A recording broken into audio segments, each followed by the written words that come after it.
আসসালামু আলাইকুম। সকাল সকাল ঘুম থেকে উঠেই সারপ্রাইজড হয়ে গেলাম। এত সকালে আব্বুকে দেখে তো অবাক। আমাদের ঘের থেকে ধরা তাজা মাছ নিয়ে চলে এসেছে সকাল সকাল। এত সকালে মাছ ধরেছে তা দেখে তো আমি বললাম এত সকালে মাছ ধরলো কি করে।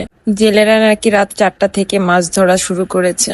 এখানে একটা সিলভার কাপ, একটা গ্লাস কাপ এবং শোল মাছ এবং শোল টাকি মাছ আছে।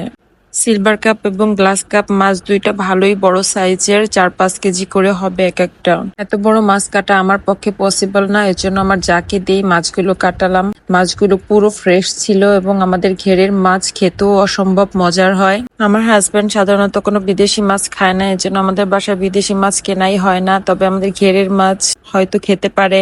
গ্লাস কাপ মাছের পেট থেকে অনেক বড় একটা ডিম বের হয়েছে। আমার ছেলে মাছের ডিম খেতে অনেক পছন্দ করে। মাছের মাথাগুলো কাটতে ভাবির অনেক কষ্ট হচ্ছিল। এখানে অনেকগুলো মাছ হয়েছে।